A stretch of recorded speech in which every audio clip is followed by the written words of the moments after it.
Hello everyone. I am going to present to you my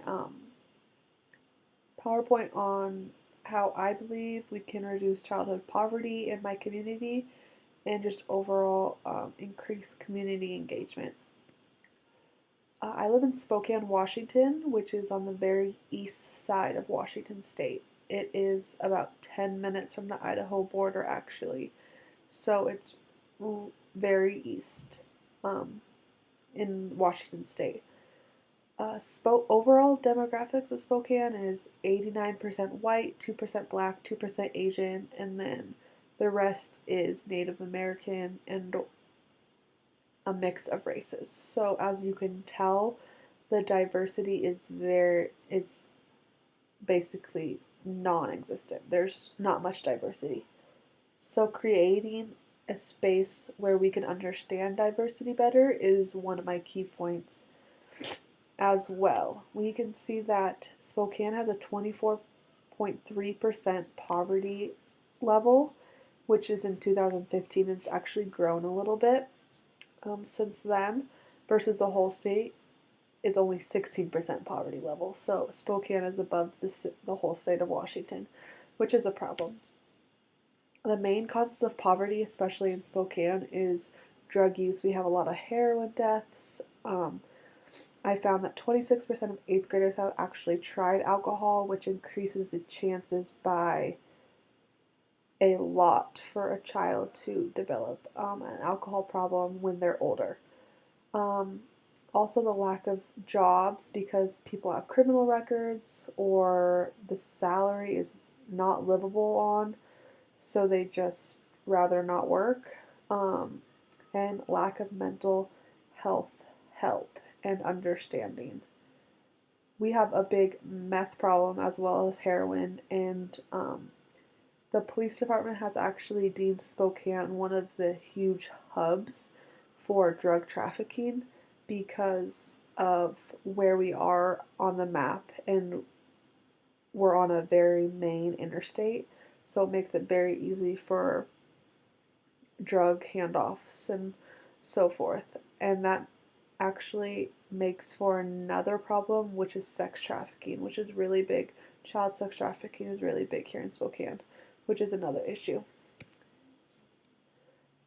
Poverty affects children whether you really see it or not. Most kids will not outwardly try to express what they're feeling inside. They will not try to act different, but just what they've experienced will result in them acting different than maybe a kid that has came from an affluent family.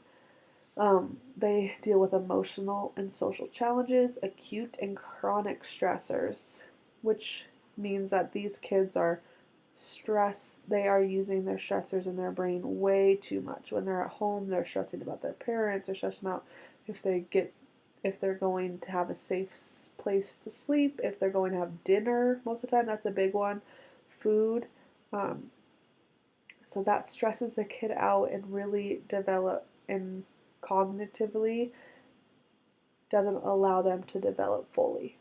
Um, like the next is cognitive legs, and then health and safety issues.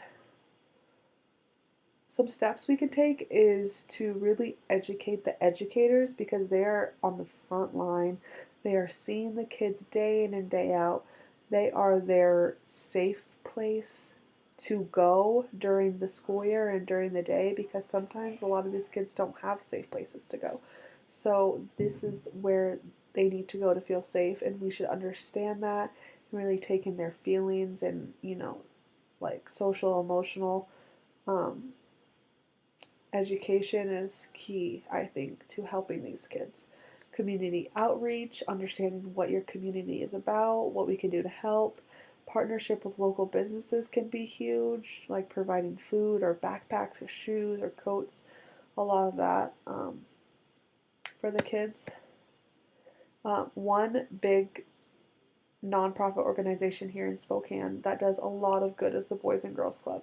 They work hand in hand with schools and with kids that are in need, and they are a place where it is safe to go after school, where a lot of these kids don't have parents, they're at work, or they're somewhere else, they don't have parents to like pick them up or be there after school or at night to help them with their homework or to just have a safe place to be. And they also provide meals, which is very important because sometimes these kids only get a lunch a day and they have to figure out what's going to happen for dinner and they're not always sure.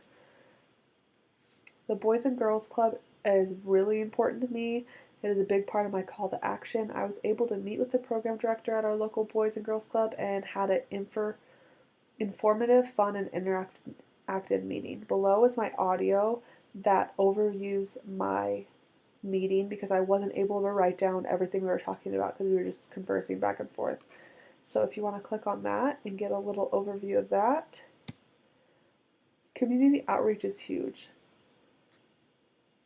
It will just bring the community together, bring the schools, bring what happens outside of the schools better. A lot of us are just in our four walls in our classrooms, and we come home and we're not around that as much, so we don't understand what's happening day in and day out for these kids or people that are living in poverty or, drug abused homes. Building a better world starts with our community day.